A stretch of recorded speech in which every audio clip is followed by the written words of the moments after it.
Hello and welcome to Chabot News for September 12, 2024. My name is Evan Netto, and today we'll be covering the current state of the line fire in Southern California, a recent balloon race, and a group of Virginia students who raised money to purchase a Jeep for their favorite school custodian. In entertainment news, Jaden will give you insights into the new Spider-Man 4 movie still in pre-production, and finally, in sports news, Cole has the latest updates and the star of the fall season for Chabot Athletics. All that and more coming up in today's edition of Chabot News.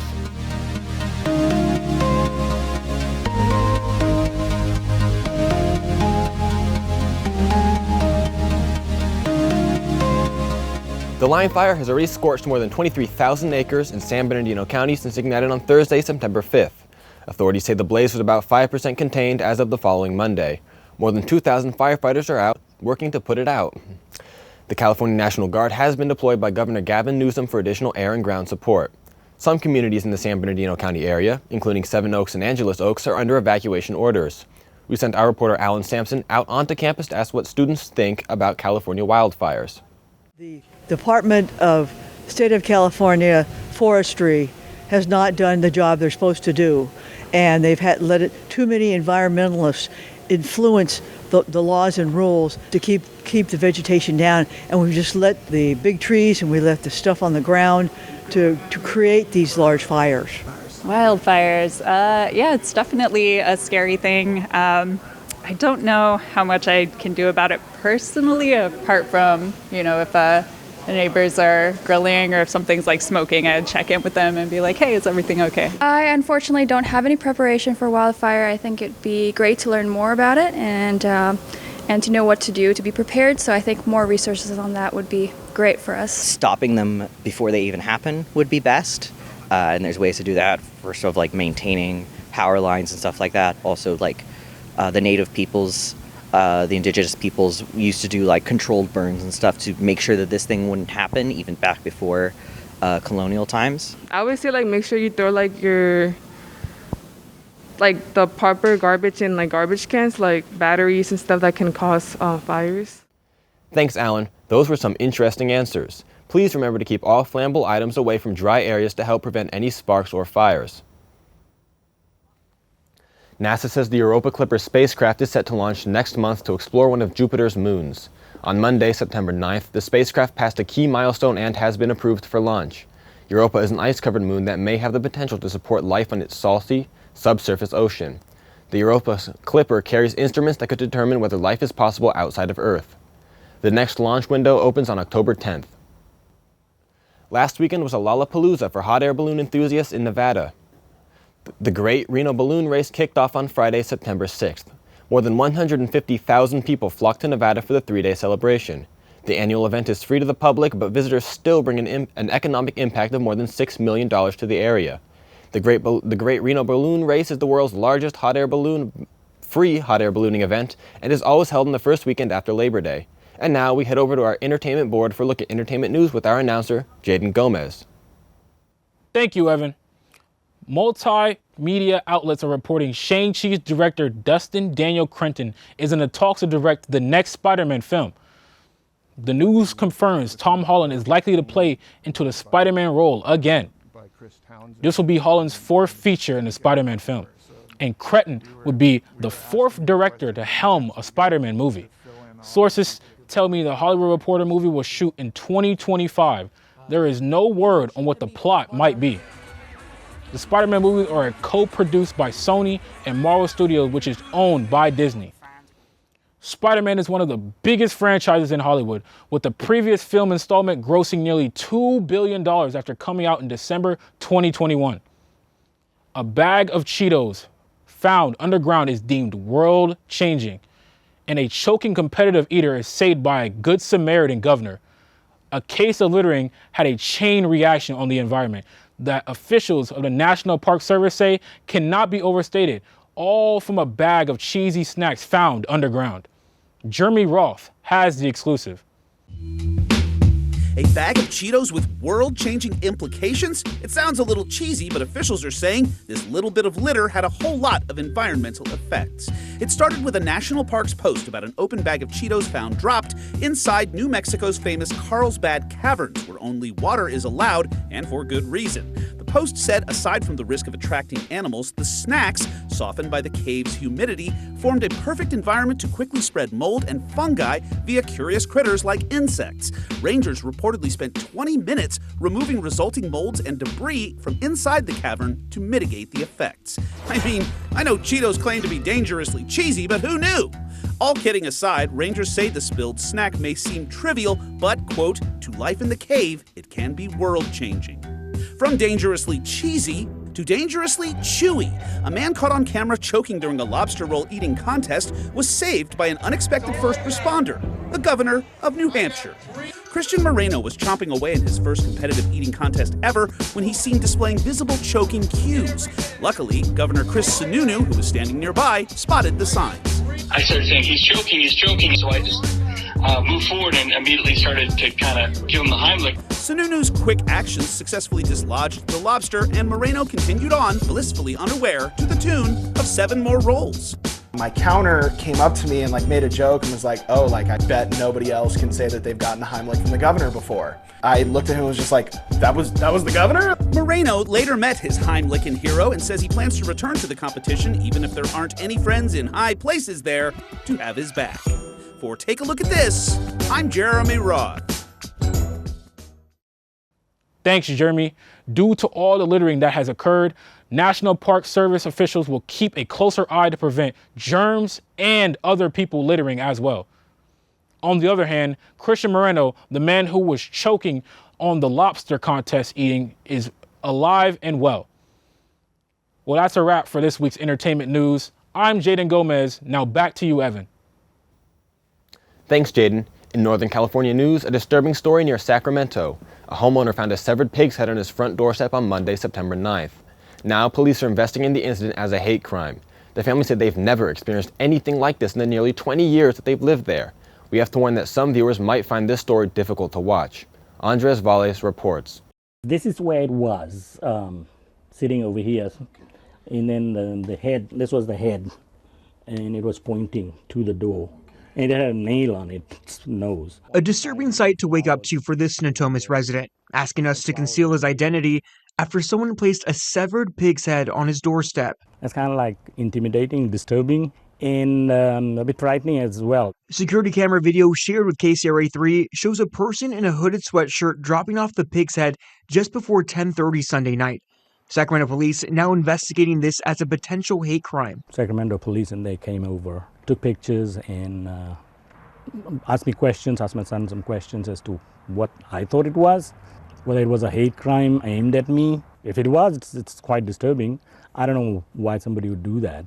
Neighbors stopped by to console the family Monday evening after hearing what happened to them.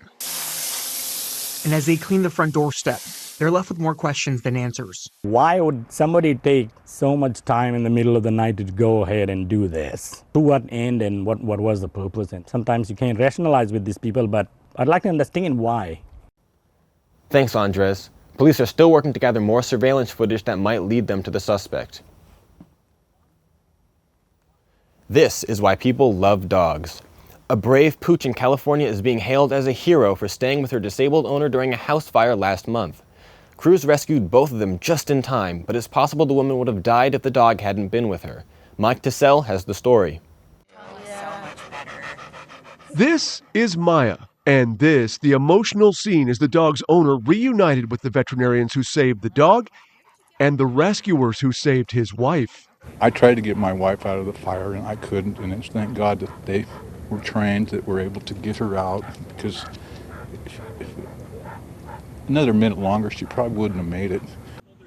Take a look. This is the moment that a firefighter in that black hat there rescued the dog from a burning Citrus Heights home. Seconds before that, her owner was pulled to safety from a burning bedroom where both were trapped and burned. It was a very fast-paced fire, and with a report of rescue, we had to move very quickly. And here's a look at those rescuers, the ones who not only saved the woman, but also the dog, actually administering oxygen to that dog in a move that the veterinarian says likely saved her life. But now is where Maya's story gets more compelling. You see, it was Maya, an 8-year-old dog who's being credited with protecting her owner from the intense flames. Another minute longer, she probably wouldn't have made it. and they found the dog passed out on top of my wife, which she took a lot of the burns away from. The wife didn't get burned on the chest or anything like that because the dog was laying on top of her. It saved her life. Because of this dog's actions to protect her homeowner from the flames, the vet revealed that they're not going to charge Maya's owners a dime for caring for her. We wanted to help. It was a tremendous story. She's a hero. This family lost everything, and we didn't want to add one more thing to their list of worries. But this rescue effort also has one more poignant note, and that is the fact that you'll notice Maya's wearing a covering over the injuries that you can see when she was burned. What you can't see is she also suffered burns to her tongue and mouth, as the vet said, because she was likely licking her owner as those flames were closing in. In Roseville, Mike Tassell. Thanks, Mike. Just more proof that dog really is man's best friend. In keeping with the animal theme, we sent our reporter Evan Netto out onto campus to gauge people's views on animal rights. I feel like animals should have rights. I was just learning about this in class actually, how like if a dog gets like run over or something like on purpose, like there's not much we can do. So I feel like there should be like a law that helps animals. I think that animals human beings are animals. We're intrinsically linked to animals. The ecosystem we're all interconnected. Animals' rights and humans' rights are interconnected as well. And also just humanity can't prosper on its own without the animals being treated well and being taken care of. And just like even if humans weren't here, like animals deserve to have a ecosystem that operates naturally, and we should be helping them whenever we can. Animal rights, I think animal lives really matter. We all have pets, or we know pets, and we love animals. I think no life is worth more than another, so yeah. I think in a perfect world, animals would have rights. I love them. I think they're very cute and cuddly. I do, however, think that their rights should be like secondary to like human rights. So as far as priorities, I would say, it should be pretty high up, but maybe like right under human. Thanks, Evan. What a talented guy. Ensuring good animal welfare can help reduce the risk of disease transmission and promote public health. And now, here's Diana Cabrera with this week's Top 5 list. Thanks, Evan. I'm Diana Cabrera, and this week's Top 5 will bring the top 5 cafes to grab a bite or tackle a long study session. At number 5, we have La CA Bakery and Cafe, a great grab-and-go spot for coffee and sandwich lovers. Well known for their grilled meatball and pork sandwiches, this place is perfect for a yummy sandwich on your lunch break or before a long, hard study session. The cafe also sells a variety of Asian snacks, drinks, and traditional desserts. The bread is made freshly every day, along with their tasty donuts. At number 4, we have Eon Coffee, a well-loved spot for Chabot students located right across the street from the campus.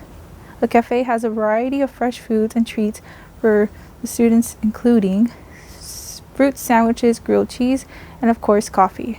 With a dim light atmosphere and plenty of seating, the cafe makes it the ideal spot for a quiet study session and reading.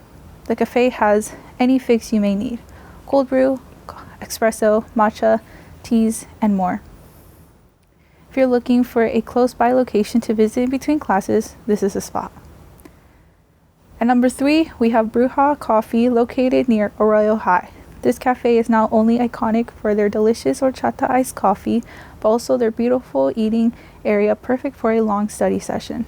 Interested in trying something new? Give their elote toast a try, a combination of the well-loved avocado toast and well-known Mexican elote. This new age Mexican-inspired cafe will bring your taste buds happy with their unique drink combination and flavorful bakery treats. In second place, we have Jay's Coffee, Teas, and Treats. An adorable coffee shop perfect for grabbing a bite of their iconic sandwiches and bagels, along with their variety of coffees and Vietnamese iced coffees. The cafe encourages you to bring your own mug and help with the earth, along with indoor and outdoor seating. This cafe is perfect spot to catch up with your friends on a Saturday morning or enjoy a good coffee and meal. And finally, at number 1, we have Romo's Cafe. Looking for a homey cafe, Romo's Cafe brings a warm-hearted welcome to all their guests. Similar to stepping into a Hispanic grandma's kitchen, you'll be welcomed with delicious and refreshing treats to give you that well-needed morning or afternoon pick-me-up. Accompanied by fresh ingredients, high-quality coffee beans, and a variety of delicious treats to enjoy with your coffee, this is the perfect place for a sit-down enjoyment of caffeine and afternoon study session. That's all for this week's Top 5. I'm Diana Cabrera. Now back to you, Evan. Thanks, Diana. In local news, for all those who missed the stage play Into the Twilight Zone, don't worry. We have some blooper footage that you'll all enjoy. Jasmine Bester has the exclusive. Here's a behind-the-scenes look from the cast and crew of Into the Twilight Zone. Ladies, I'm single. Oh, my Larry. Oh, you lost your wedding ring? Oh, I'm surprised you're even married. Consumed! As if my DNA test came back and I'm actually Mexican. Honestly, I just look in the mirror and do funny faces. Because, yeah, I just like doing faces. Like one of them's like this. Directed by our amazing director, Dee Dee Williams. But, Dee Dee Williams? I think that's... Ooh!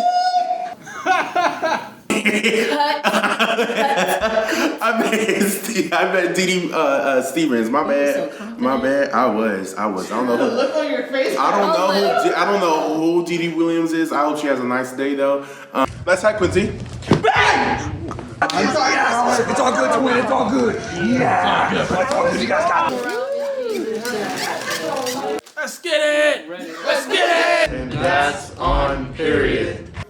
The cast and crew of Into the Twilight Zone truly became one big happy family. Twilight on me, Twilight on 3, 1, 2, 3. Twilight! Reporting for KCTH, now back to the studio. Thanks, Jasmine. The Chabot Theater Department is currently gearing up for their next production, which is called Plaza Suite. Some of the actors from Into the Twilight Zone are planned to grace the main stage once again. Details will be revealed soon. For those who have never seen a Broadway show, don't worry. Plathos Productions showcased Chicago the Musical right here on Chabot's campus. Our reporter Jasmine Bester was there to cover the event and has a breakdown of the history of this musical. Here's a closer look. The cast of Chicago the Musical brought their talents to stage 1. Chabot College alumni Curtis Manning and David Patino graced the main stage once again. But first, let's take a deep dive into the history of how Chicago the Musical came about. The musical Chicago is based on a stage play of the same name, written by reporter Maureen Dallas Watkins, who was assigned to cover the 1924 trials of accused murderers Beulah Anand and Belva Gardner. Anand and Gardner served as inspiration for the Chicago characters Roxy Hart and Velma Kelly. The popularity of Watkins' newspaper columns birthed the stage play Chicago in 1926 and the silent film in 1927. Decades later, Chicago the Musical initially made its Broadway debut on June 3, 1975 at the Richard Rodgers Theater, which even included Bob Fosse serving as the co-writer, choreographer, and director of the show. Karen Ritchie, the founder and board member president of Plathos Theater, chose Chicago the Musical to be the production to showcase. The cast performed in front of a sold-out house, and snacks and beverages were also provided for everyone to enjoy. Reporting for KCTH, and now, back to the studio. Thanks, Jasmine. Plathos Productions is currently running the stage play She Kills Monsters at Heirloom East Bay. Now it's time for a look at sports news with our sportscaster, Cole Wagner. Thanks, Evan. Australian breakdancer Rachel Ray-Gun Gunn is now ranked the #1 breaker in the world. That's despite failing to score any points across her Paris Olympics battles and going viral with her unconventional performance that was widely mocked. Look who's laughing now. The 37-year-old has claimed the top spot in the latest women's rankings released by the sport's governing body. That's because she won the gold medal at last year's WDSF Oceania Championships. That secured her 1,000 ranking points and vaulted her to first place. The World Dance Sport Federation says its rankings are updated based on each athlete's top 4 performances within the past 12 months. Points earned in the competitions remain valid for 52 weeks from the date of the event. In other sports news, we sent our reporter Greg Driscoll out onto campus to see how Chabot athletes feel about the 49ers winning and the Raiders losing in their first games of the season. I was really happy the Niners won. When I heard Christian McCaffrey wasn't going to play, I was a little worried, but our backup running back stepped up. He had a really big game. And then the Raiders losing, I mean, I already knew they were going to lose. I'm not a Raiders fan. I wasn't worried about them. And my thoughts on the Raiders losing, I mean, nothing good comes from the Raiders, so it's really as expected. And then from the Niners, I mean, hey, it's the Niners, bro. What can you really expect? They're gonna show up and show out. So I'm a Raiders fan. My family's a diehard Raiders fan, so I'm a little upset that we lost. But at the end of the day, I grew up with the Niners, so a win is a win, and I'm happy that the Niners at least won. Thanks, Greg. Hopefully the 49ers keep winning and the Raiders turn the season around with their first victory. Only time will tell, and it's definitely football season. Welcome to the No Fun League. Fall sports are underway here at Chabot, as football, wrestling, and men's and women's soccer have already begun their seasons. Women's soccer is exploding out of the gate with a whopping 9 goals scored in just their first 3 games. Second-year Emily Hornig emerges early as the leading scorer, driving in 3 goals in 3 attempts during their first game against Woodland Community College. Men's soccer is also off to a hot start, with the men's team sporting a 2-1-1 record after their first 4 games. First years Alejandro Juarez, Mick Carson, and Matthew Ferdine each have 1 goal apiece, tying sophomores Juan Gonzalez and Felipe Ariola for the title of leading scorers so far. Both teams are slated to play the Marin College Mariners on September 13th here at the Chabot soccer field. Football season is finally here, and your Chabot Gladiators have come to play. But with the team coming off of a tough 72-20 loss in their season debut, the quest for their first win of the year continues. Starting quarterback Harris Necroesh passed for 262 yards and 1 touchdown in the game. Running back Damon Duran and backup QB Cooper Matthews each scored on rushing plays in the second and fourth quarters respectively. I asked head coach Eric Fanene and some of his returning players what message they have for the Chabot student body regarding the 2024 season. We're out here. You know, right now we're in the middle of building a stadium. Actually, we're not yet. We're fixing our turf right now after the season. We're building a brand new stadium. We'd love to have everyone out here. It's the new Chabot. Come support. It's not the Chabot that y'all used to, for sure. Come to the games. You guys got to come to the game. Show love, show support, and don't be intimidated. Don't be scared. You know, we're just like you guys. The student body, you know, we have a great group of guys out here that are gladiators. You guys are students too. You guys are gladiators too here. We'd love to have you out here and check out some gladiator football this year. The team will have a chance to earn their first victory at the upcoming home game against the Merced College Blue Devils on September 14th here at the newly returfed Gladiator Stadium. Cross country and men's and women's basketball are scheduled to start later this year in November. That's all for this week's sports news. I'm Cole Wagner. Now back to you, Evan. Thanks, Cole. The time came, once again, to pack your car with canned and non-perishable foods and make your way to your local food bank, because September 6th was National Food Bank Day. It's observed every year on the first Friday of September. The day's goal is to raise awareness about hunger and encourage people to make a commitment to help fight it. One way to do that is to participate in local food banks, which in turn help people struggling to put food on the table. According to nationaldaycalendar.com, St. Mary's Food Bank founded National Food Bank Day in part to pay tribute to its establishment in 1967 by John Van Hangel. A Virginia man is now the proud owner of a Jeep Wrangler, courtesy of a group of teenagers. Students at James Madison High School in Virginia learned their favorite custodian, Francis, has a special place in his heart for Jeeps and decided to find a way to give him one for his birthday. The teens ended up raising $20,000 through GoFundMe to buy Francis a red Jeep. The students cashed out the funds and partnered with the local car dealership to surprise Francis in time for his birthday on September 9th. He says it's a day he will never forget. That's all for Chabot News this week. Thanks to all the students and staff in the Mass Communications Department here at Chabot College for making this production possible. You can watch us anytime online at youtube.com/Chabot TV. Stay tuned to KCTH Channel 27 on Comcast for more Chabot TV.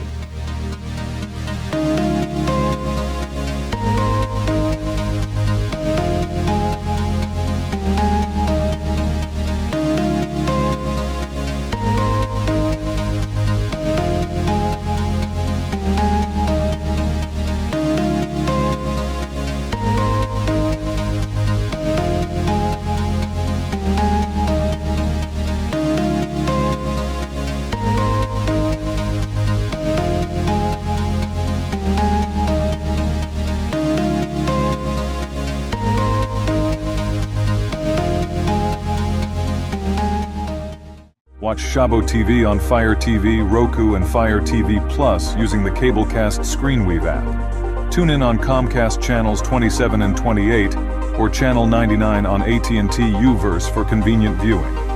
Your entertainment simplified.